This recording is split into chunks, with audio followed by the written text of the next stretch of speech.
the previous session was, I think you all agree, was very good, isn't it? Definitely, that was an intelligent talk. And of course, speaking after doctors and professors, I think you agree it's the most difficult. But now that I'm coming in after their presentation, I'm much happier because all the questions that you would have asked me, they've been answered, isn't it? So it is very good. I also learned a lot, and I think now my showcase or my story can just fit into what they discussed. So thank you so much for the previous panelists. As I start, I think my first slide. Again, for those of you who are coming here today for the first time, I am from Kampala, Uganda, and I'm happy to be here among my fellow Kenyan and brothers and sisters and others. So I come from, I am the founder and executive director of an organization called the Private Education Development Network, PEDN. I am a teacher by profession, so sometimes I call myself Teacher Irene because I'm a very proud teacher.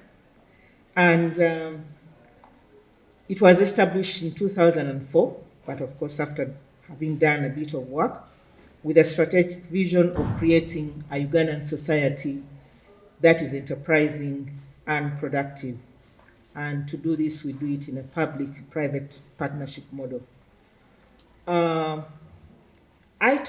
love teaching. You know, I decided to become a teacher when I was in primary school because I thought teachers were very intelligent. And very intelligent, and I thought that, yeah, you know, they don't have to teach all the time. You know, they could teach a lesson. I see them walking around with their families on holiday. They also go on holiday, still get paid. I said, I want to be that. Because then it would help me, you know, pursue my career and also have because that really happened. So why PEDN? I taught for some years, got my certification. I was a business education teacher, economics, geography, and commerce. And after that, I worked in other private sector-led organizations as a manager. And one of the things, what I found there was, you know, you recruit very intelligent young people from the university. They come in, present well, you give them the work. But then within the process, they were not really productive. They were not competitive.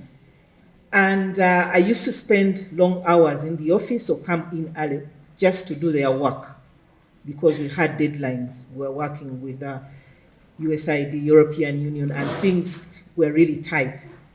So after some time, you know, I said to myself, why is this happening? They have very good grades. They're supposed to be good.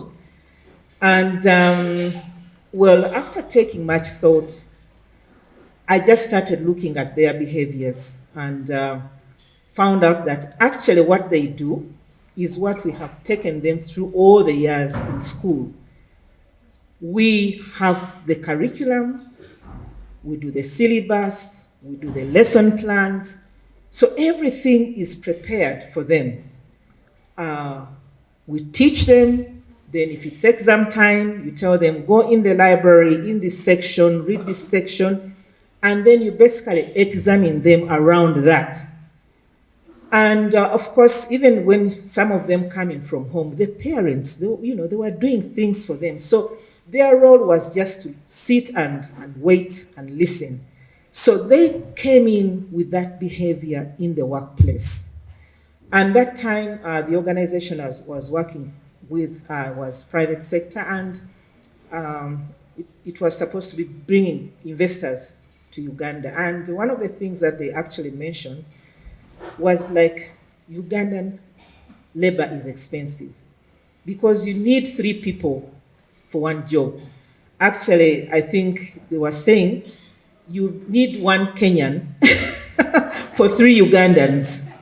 I don't remember what they talked about Tanzania, but it was very true. I could also see it.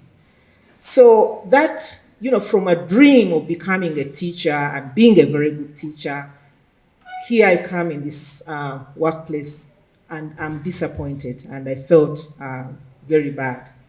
So it was one of those turning points, and I said, well, I think I need to do something. Young people are exiting the education system. With all these behaviors, they are not going to go anywhere. And as parents, you even sell your land or something just to make sure that your child goes to school. And with all those expectations that after they are coming out, they're actually going to, to get a job, because we all wanted someone sitting behind a computer and, you're posing, you're rolling the chair. That's what even a grandma in the village would love to see. So there were, frustrations at different levels. And from that, I realized that if you have education, it's very good. You're 50%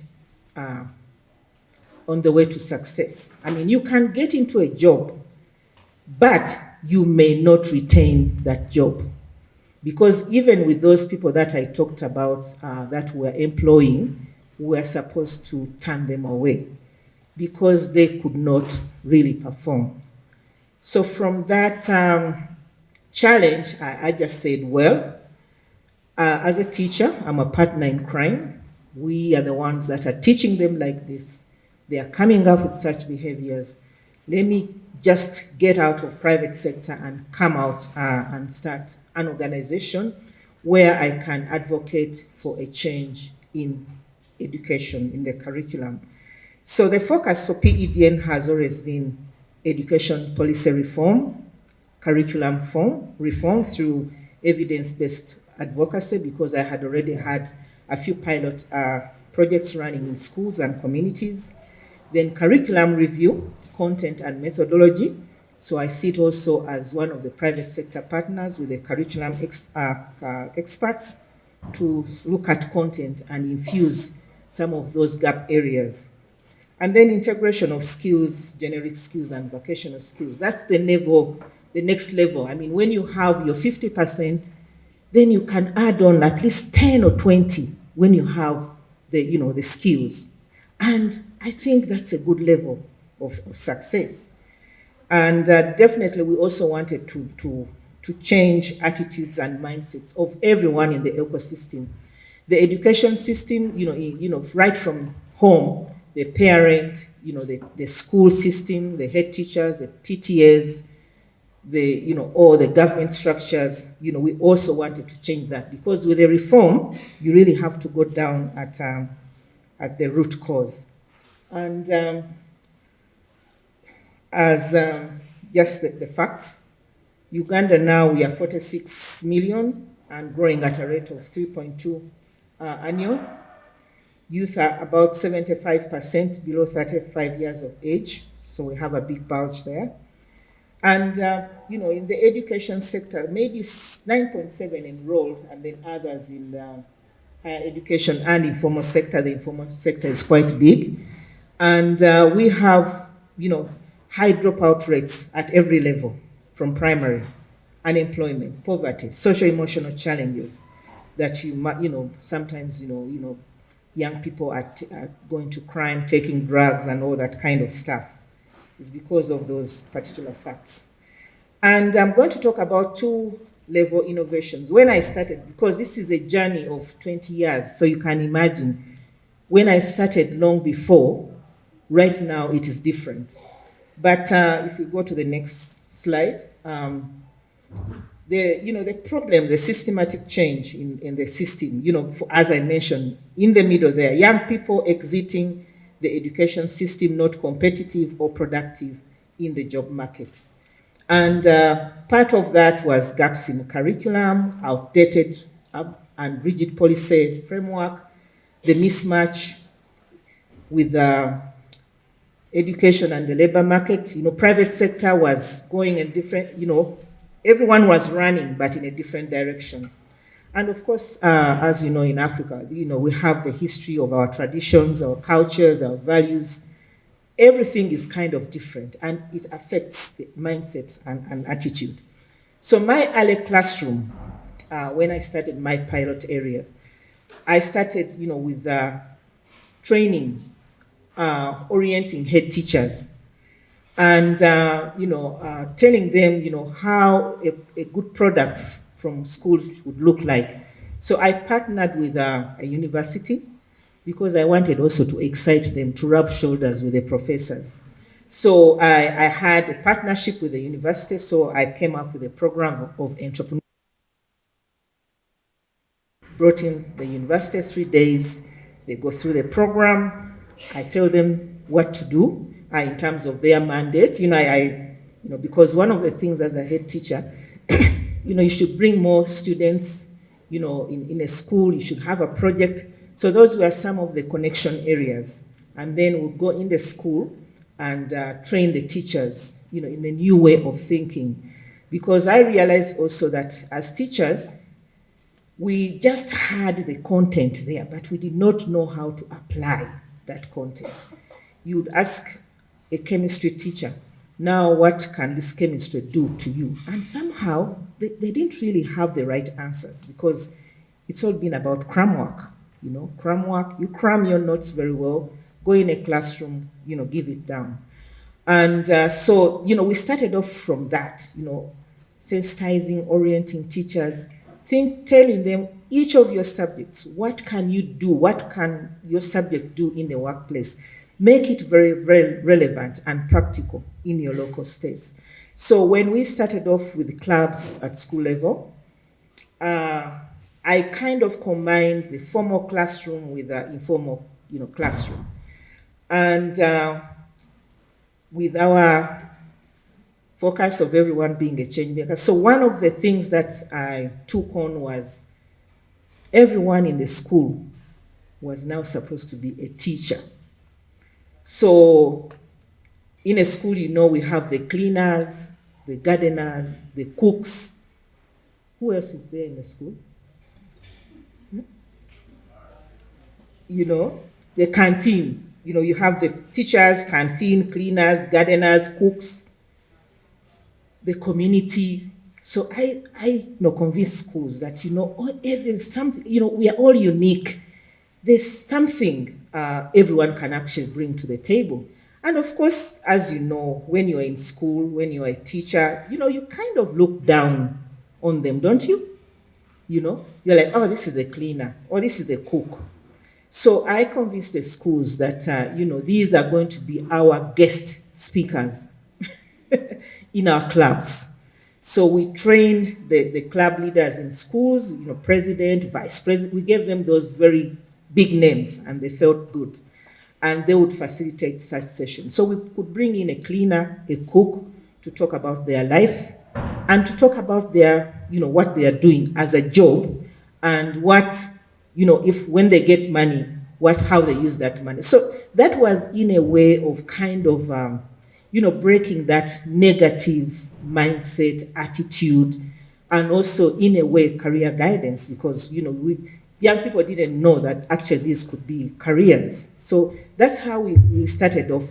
And in the process, we brought on the parents as also guest speakers. We actually requested the schools to identify alumni within the community to also join in the program. And the projects would be gardening, so we were getting the seeds or the expertise from the parents. So it was that kind of community that we had.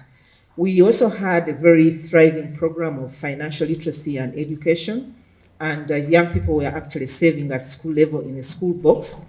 And the parents were the one actually who really supported us because they wanted their children to, to save and be able to open up bank accounts.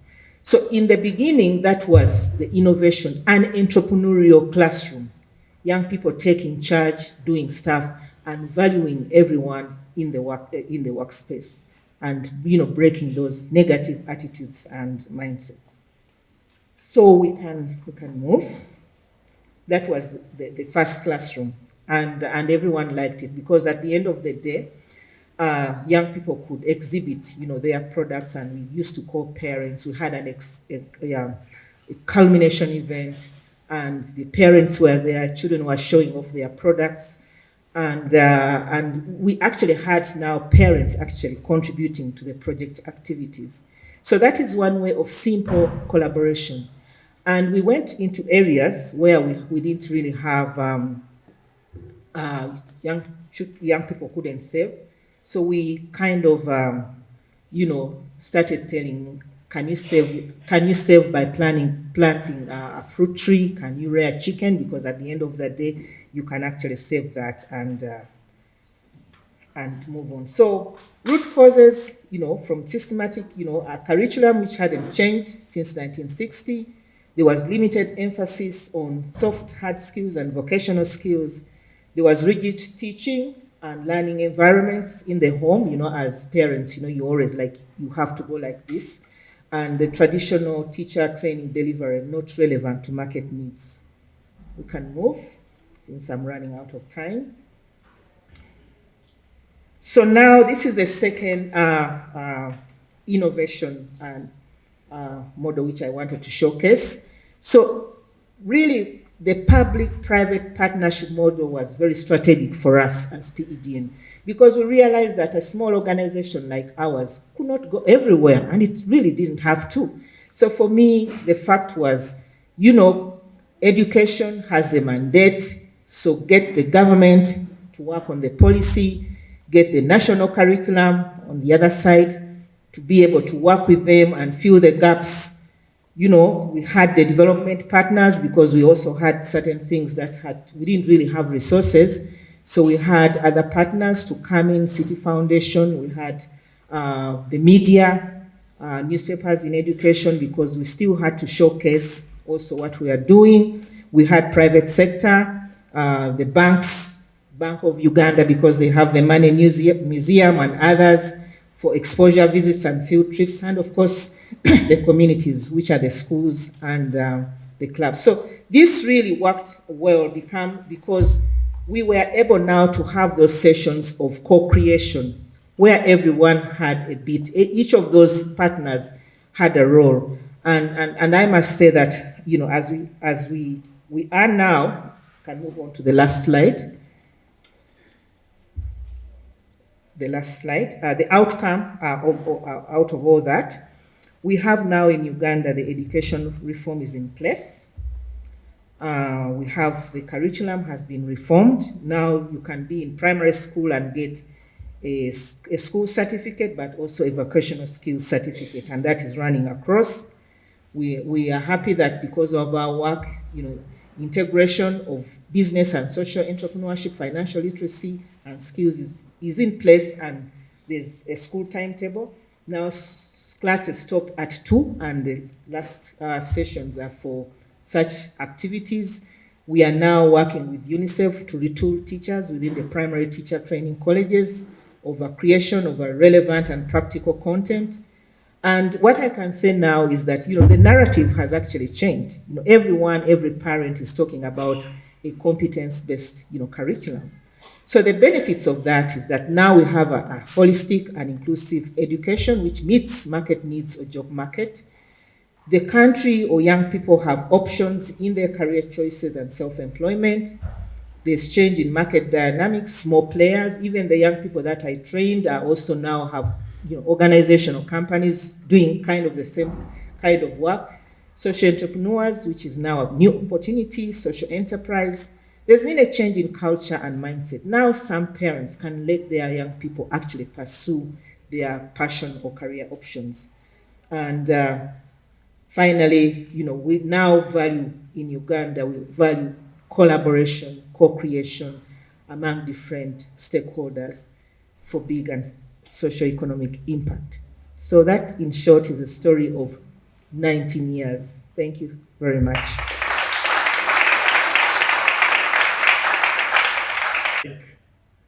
From Verb Education, make sure that you make me smile.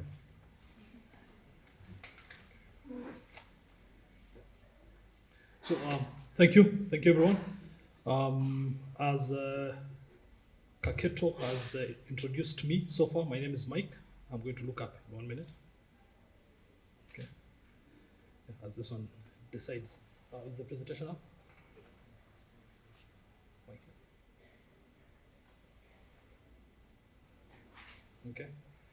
Good. So when I received the email to prepare for this presentation, I was told to make sure I keep to 5 minutes. Then when I was walking in, Kaketo told me, I'm warning you, do not exceed 10 minutes. Okay?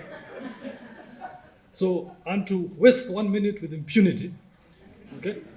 Since I had prepared to spend much less time to say other things, okay? The first thing I have to say is to really congratulate the Institute for Social Transformation and Ashoka for managing to put together this 6th Akose conference. Please, let's clap for them, please. I think they've come quite a long way, and they've managed to bring all of us together, which is something I would like to congratulate you, Brother Jonas and Ashoka, together with all your partners, okay? The other thing I want to waste time on is my name, okay? So I was told, this is you on the program, and then it's also put on my badge. So the only thing I know is that I'm called Mike, okay? Korir is somebody else.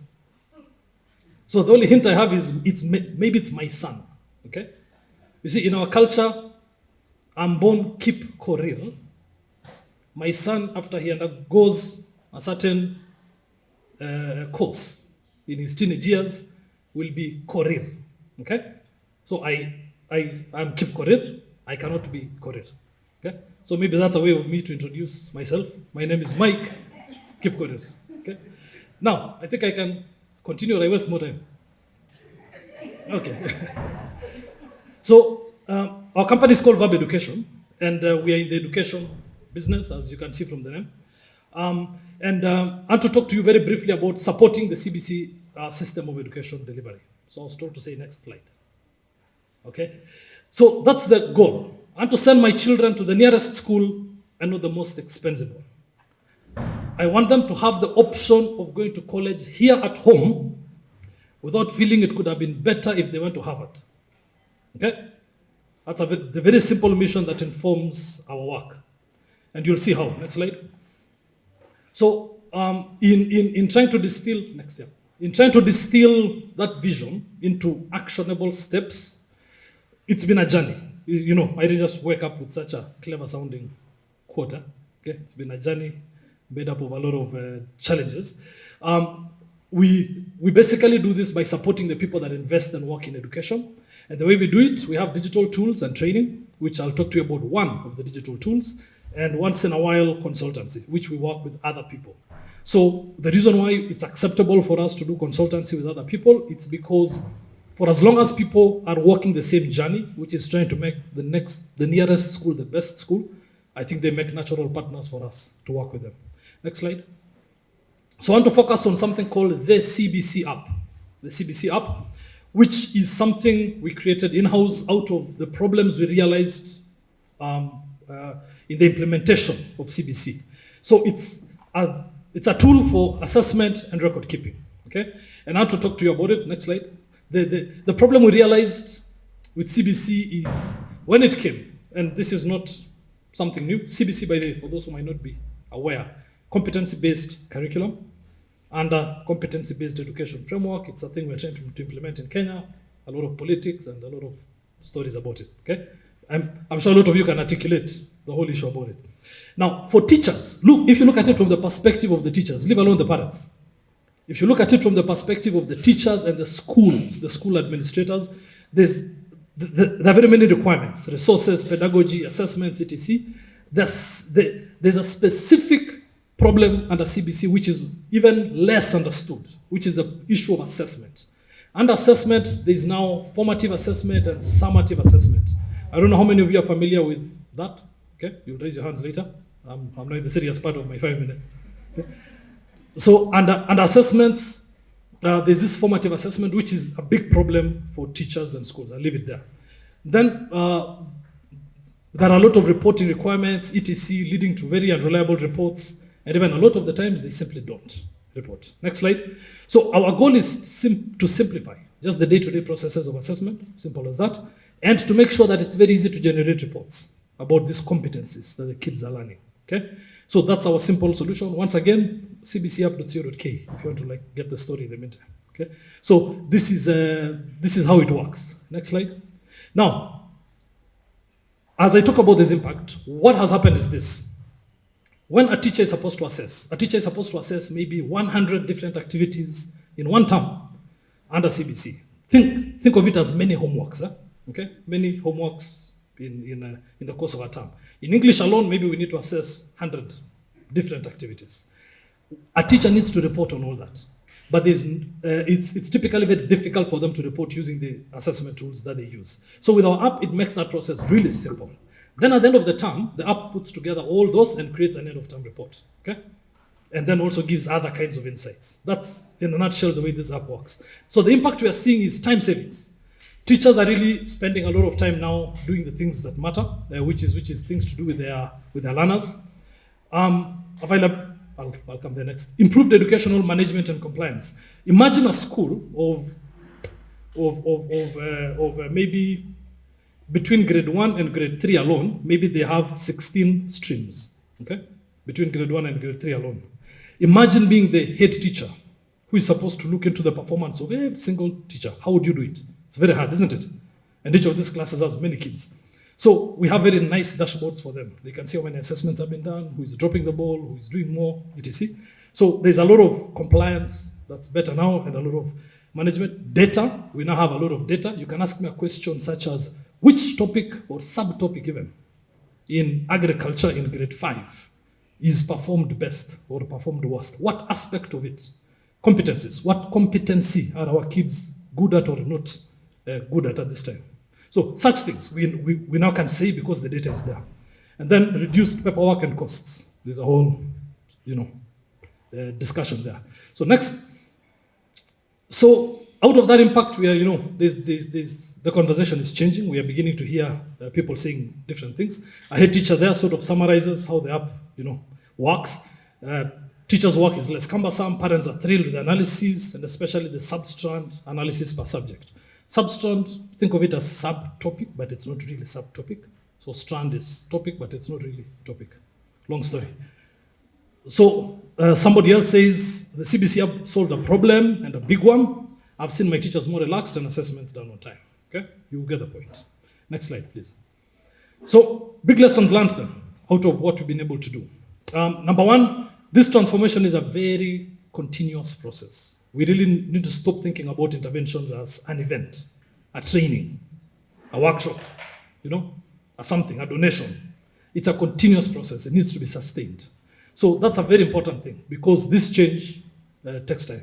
Then this system's change also requires a lot of grassroots evidence, even for people that need it the most to accept it. Okay? It takes us 6 to 9 months to sell to a school, this app. Okay? Simply because we have to beg them that you need this. Then once they see it, they accuse us of not begging them properly at the beginning. Okay? So it takes time. They need a lot of evidence. They need, a lot of proof. So to me, those are really the big lessons that I would really like to draw out when it comes to this innovations and things like this. And then finally, next slide, please. Potential for collaboration. I think the one important thing is widening reach. We need to reach more schools. We need to find better ways to convince more people to see the point of simplifying their work, using very simple tools. By the way, they'll use their mobile phone and a laptop if you have or want to use one. So we need to widen the reach and also supporting school systems. I think that's important. I think that's an area of collaboration. Like if there's somebody with a school system or a group of schools, then it would be a very good avenue for collaboration. That's a very strategic thing I put there, by the way. Because Catholics tend to have many schools and groups of schools. So, okay, let's read each other's intentions. Okay. Anyway, so I think that's it. Really, is there another slide? Or that's it? I think there's one more. Yeah. So let's connect. I can tell you more about the app. I've carried my laptop, so I can show it to you. And my contacts are there if we need to talk. So thank you so much for being a good audience, and I hope to have a better discussion with you.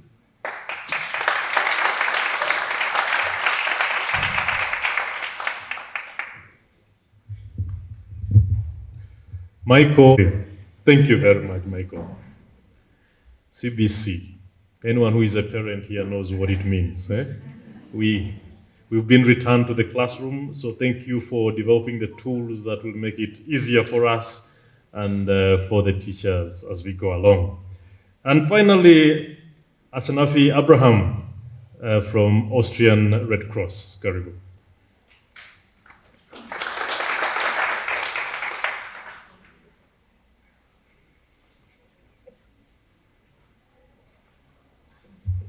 Hi everyone. And the information I had was to present it from 15 to 20 minutes. Now I will finish it in 10 minutes. Till the presentation will be shared, I'm very happy to be here. It's my first time attending COSE, and my name is Ashenafi Abrehem. I am from Austrian Red Cross delegation office in Ethiopia. We are based in Addis Ababa. Hopefully the presentation slide will. I think I need to help him.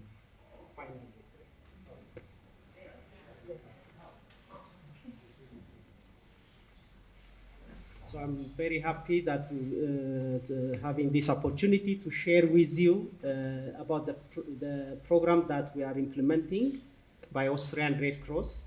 The program is called Skybert program. Just wanted to ask you one thing.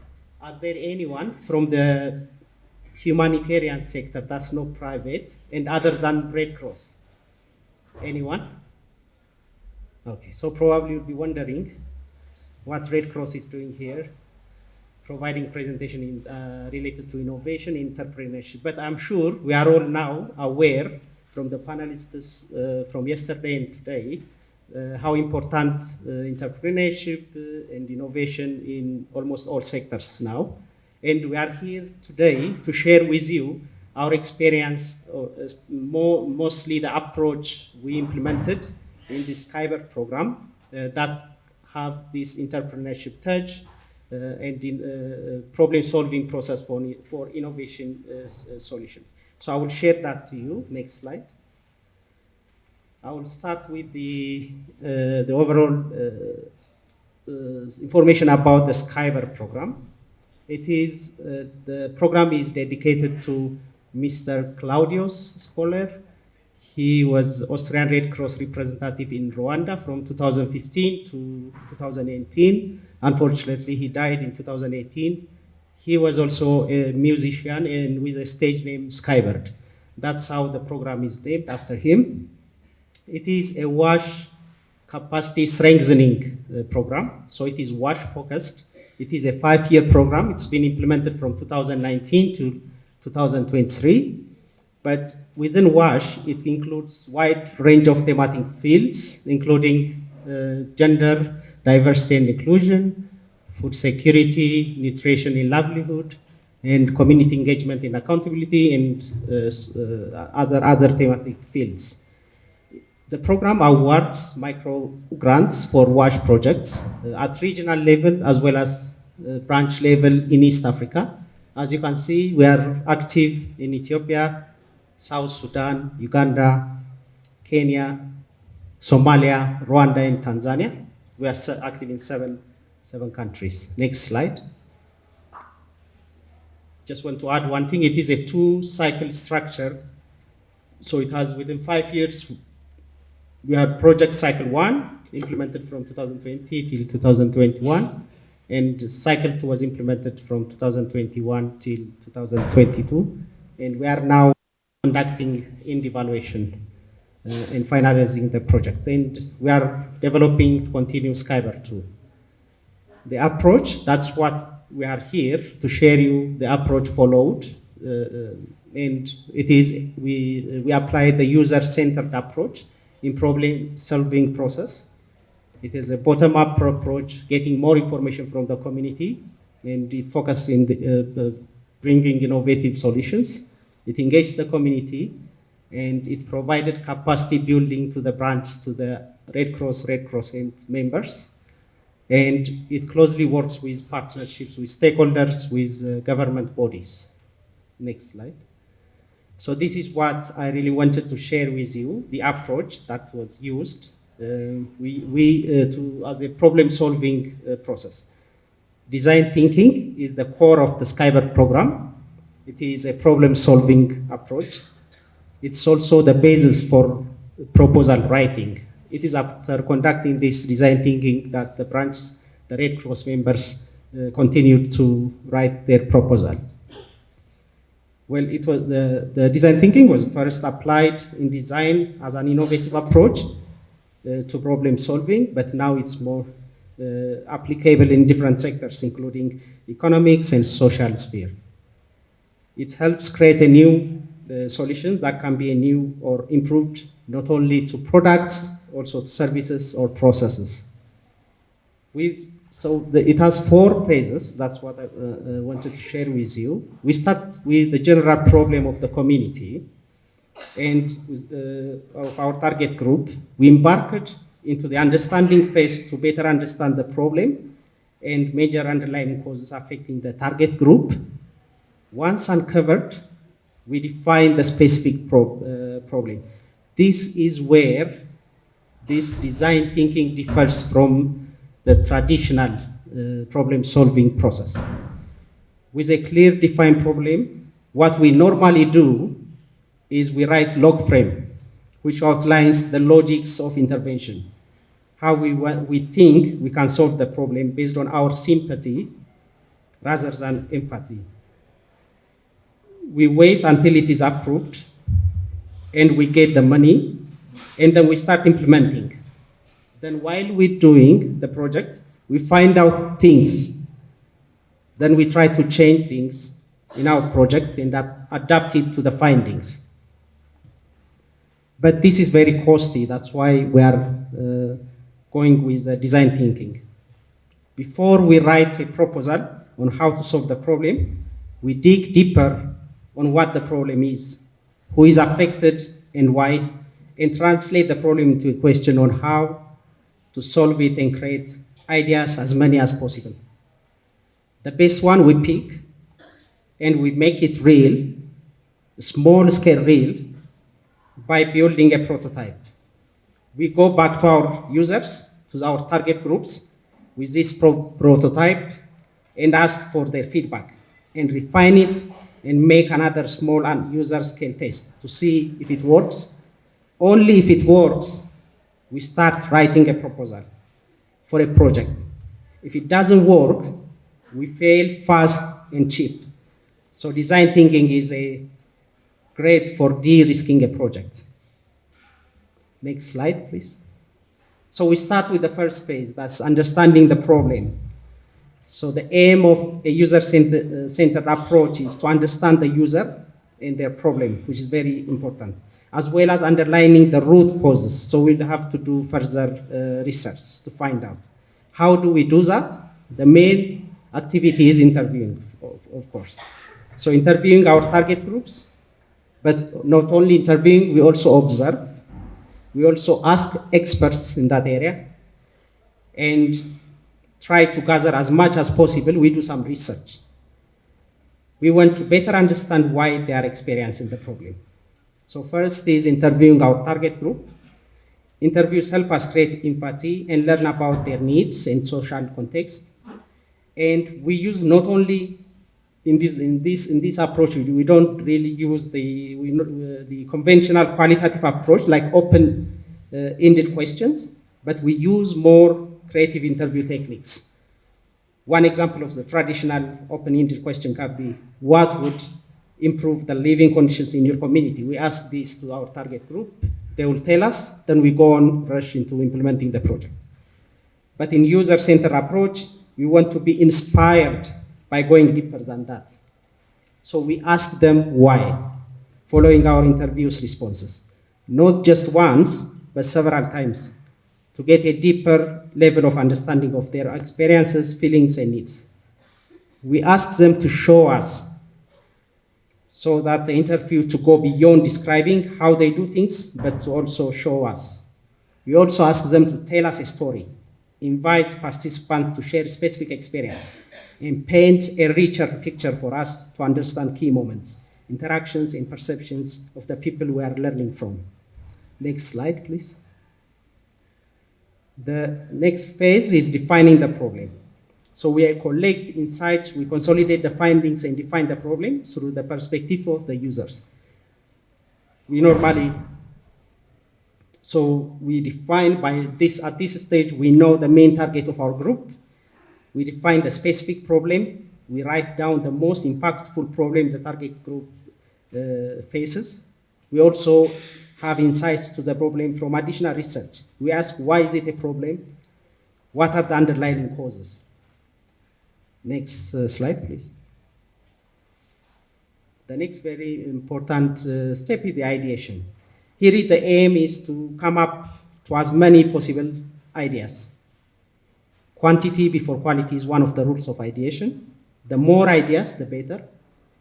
We can either use a flip chart or other online platforms such as Vima. So we could, and there are different techniques here as well. If you are working in groups, we can come up with our ideas. We pass it to our colleague, and he will see it, he will comment on it, then pass it. Or if you don't want to comment anything, he will just pass it. So this way, we also create ideas, also comment on the other ideas, and we get a more developed one. So there is no place for personal beliefs in this ideation activity. There is no, listening to others is very important. Every idea counts, every voice is equal. Then we vote on the most promising ideas. Next slide, please. And we go on doing the prototyping phase. Once we have an idea to work with, we prototype it to bring the ideas to life and to be able to interact with the user in telling details of our ideas. Prototypes help to visualize the complex ideas and to quickly validate or discard functionalities. So when we can also communicate with our target groups explaining about our plan. Next slide, please. Now I will just take you quickly, because I've already been talking 10 minutes, now 11 minutes. So this is the process. So the regional Skybird, as I mentioned to you, there are 7 East African countries. We use, this is the Vima online approach. The circles that you see are ideas. And whenever you click this, it's an online resource. You get the ideas, the experts, you can see them. They keep on commenting, providing support. And we had this call for ideas to the branch, to the regional Red Cross societies. Then after voting and ranking, they continued on the proposal development. Next slide. We also had online trainings of ideation. This was during the cycle 2 for the 7 countries. And some entrepreneurship or incubation or accelerator program touch. There was mentorship support and document templates provided in proposal development stage. Next slide. These are the bootcamps pitching in Addis Ababa for the 2nd cycle and in Kampala. So they have been pitching their proposals following this user-centered approach. Next slide. These are during the cycle 1, we were able to implement in 4 countries. These are the regional level projects. Next slide. And these are during the cycle 2, this was in Uganda. We had Iganga branch, Kampala South branch, Lira branch, Moroto branch, and Tungamo branch implemented micro projects. Next slide. In total, we had implemented 19 micro projects, especially in cycle 2. So the 7, I think some of them are regional, and as we discussed, but in Uganda and Ethiopia, more implementation was made at the branch level. At least 5 branches were able to implement the micro project. Next slide. So I will talk about the program impact. A total of 19 micro projects implemented, as I mentioned it earlier. We reached more than 178 people directly and 2.5 million, more than 2.5 million people indirectly. Sanitary situations improved through the construction of public latrines, access to a sustainable water supply secured. A large number of people reached out through hygiene promotion awareness raising.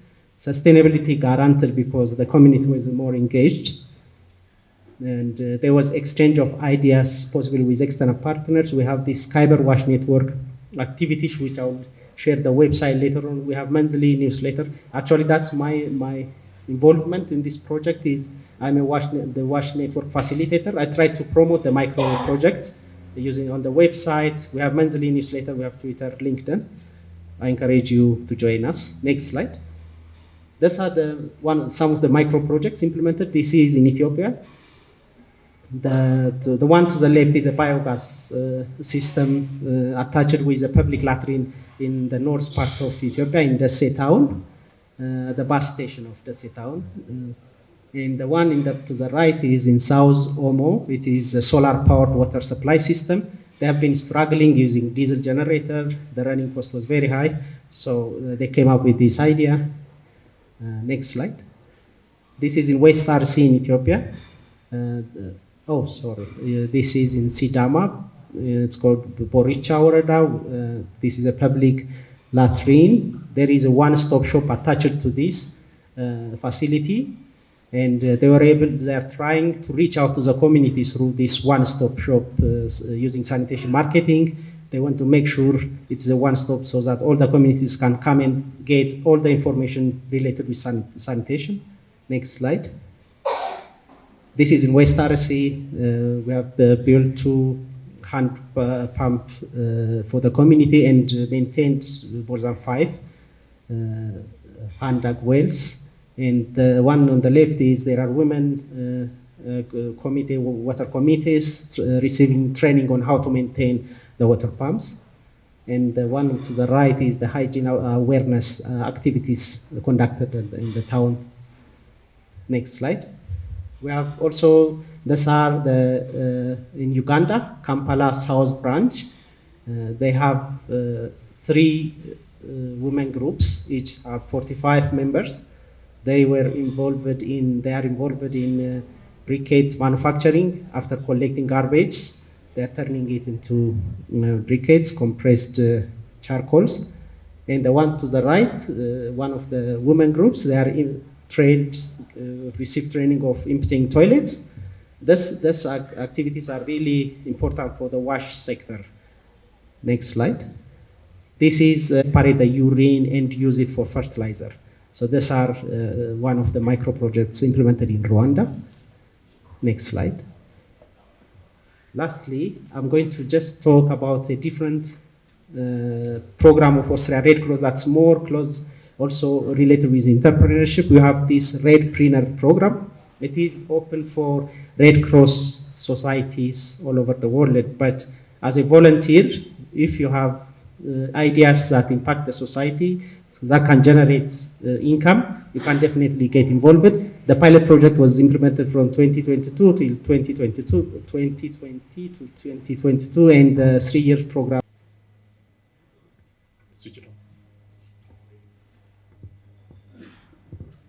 Hello, thank you so much for that question about Uganda. I would say that, every new thing always has a bit of resistance and skepticism. And with this new model that, I came up with, it took a bit of time. As I mentioned, this is a journey of 19 years. But as a country, I think one thing that really supported me is to make sure that, you have to read and research a lot.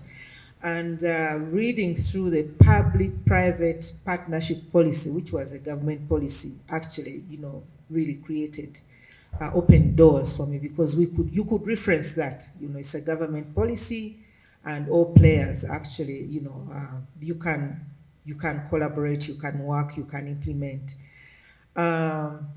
For the president, I think he's an army man, And the priorities definitely as a country could be more around security. I mean, government has priority areas. So it was easier for them to say, okay, we can liberalize this sector as long as we have guidelines. And as you know, the First Lady is the Minister of Education. So things come from, Yes. yeah, Point to take. Yeah. the approvals Take note. are very quick for us. Take as note. long as we have a good, a good product. And for me, really making sure that I read a lot, I realized that, the professors had done, there was a professor who had written something about the white paper. I mean, once you're doing something, you need still to reference other areas. So then, I don't know whether the other question was mine.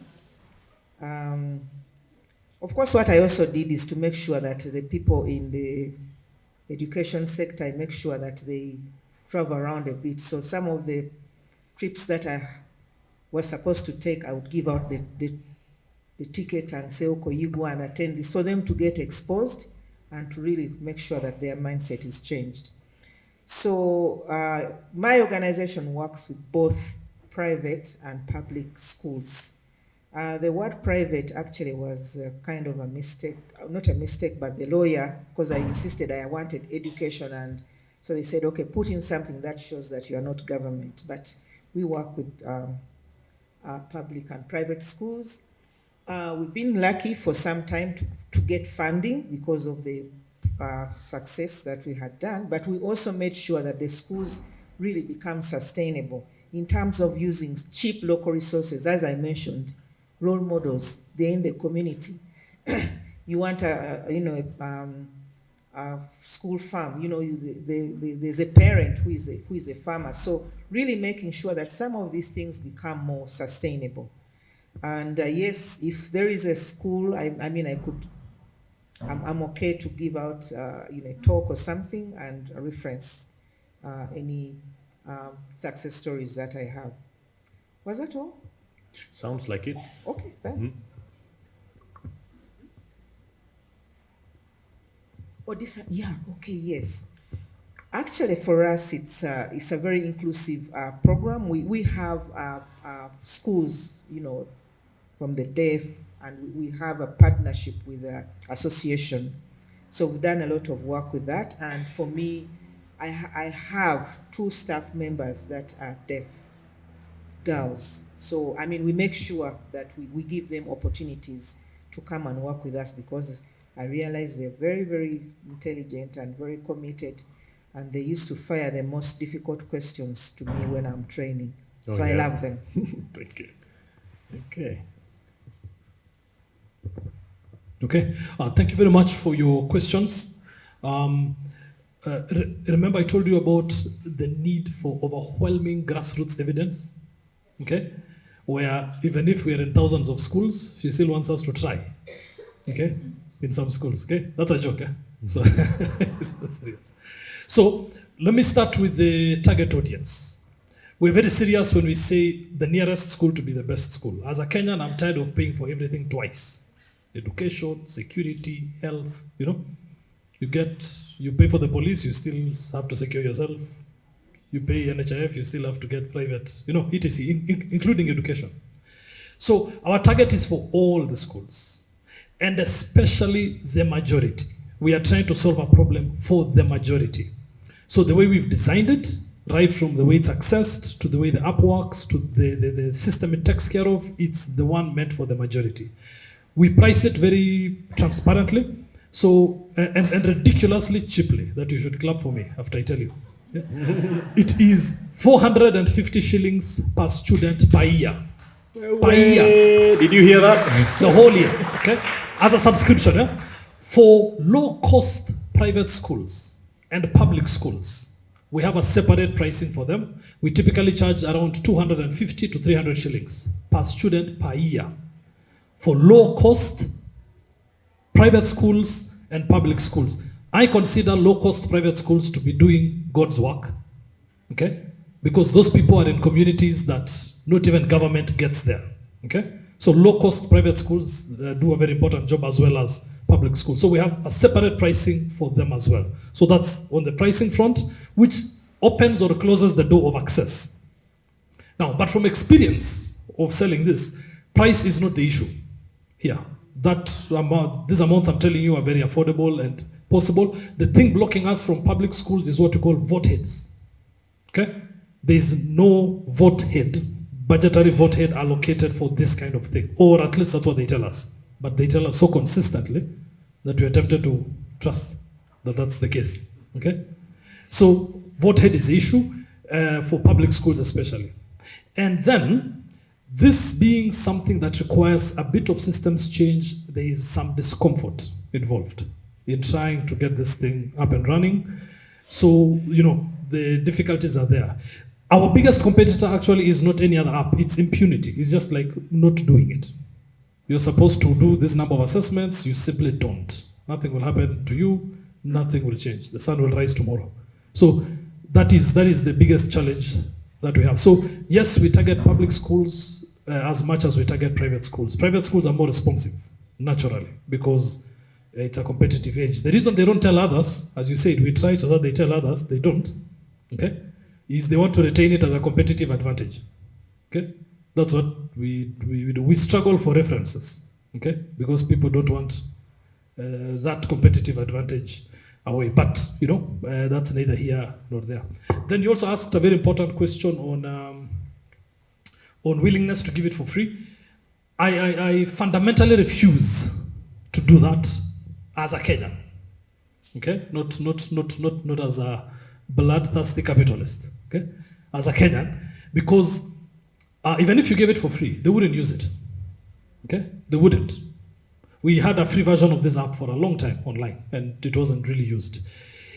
The issue of free is it has to be looked at well, so that we understand what is it that people could actually use if made available for free. Now, I'm not saying paying will force them to use it. What I'm saying is paying also ensures sustainability, because for how long can something be given for free? Okay? So the payment issue is a sustainability issue. We want not to tell you that the reason we no longer serve you is our funding dried up. Okay? We don't want such stories. We simply want to be able to work with customers and in the open market directly, not to rely on being funded externally. So that's the issue around free. And you've seen the price, which is essentially free. Okay? Now, the issue of refugees and refugee groups. You see, when it comes to, let me first address something else before the internet challenger. You see, for this kind of an app that we are talking about, it's very good at measuring competencies. So say, for example, in vocational training, let's say somebody is training to be a chef. There are certain competencies, certain things that they must pass, that they must be good at. And there are ways of measuring, let's say using something like this, like the ability to cook an egg. Somebody exceeding expectations can cook, eggs which are like rare or well done or whatever. Somebody below expectations, burnt the whole thing. Somebody who is approaching expectations, looks like this. Somebody who is meeting expectations, cooked an egg that was okay, but didn't have salt. That kind of a scale, like a 4-range scale. Now, for groups like refugees who might need special education, and by special I mean differentiated a bit to suit the context they're in, or maybe the age, maybe we're mixing people of 11 years and another one of 18 years, and we need to train them in a separate way. This app really works well. It can really be used to create a customized way of measuring how these people are progressing. So it really works in places like those and in groups as well, because say, for example, one person is funding a group of schools in a place where refugees are. Such an app works really well because you can aggregate data, you can make decisions based on the people you're serving, etc. We unfortunately cannot address the issue of internet. This is a purely internet-based app. It needs very little by way of the internet itself, but it is purely online-based. The reason why it's online-based is the advantages we derive from online. Number one, you can do it from anywhere. Like, we don't need any serious infrastructure to be able to get you to use it other than your phone and a connection to the internet and 5 shillings of internet bundles, and you're good to go. So on the one hand, the internet is really the thing giving access. On the other hand, it's the thing preventing others from having access. So, in fact, internet has become a basic need. I hope we all have access to Wi-Fi here. Do we? I have something for you related to Wi-Fi. Ashenafi, please. Well, I can talk about the inclusion part related with the disability that was mentioned. I think Skyward program, it was inclusion was one of the thematic fields that includes. So we make sure in groups, SMEs that were established under each of the micro. And those are, I mean, the project itself, I mean, also includes other vulnerable groups, and it is inclusive in that aspect. And so it is one area of the project. I don't think there is any other question referred to. So thank you. Thank you. A clap for our showcasers.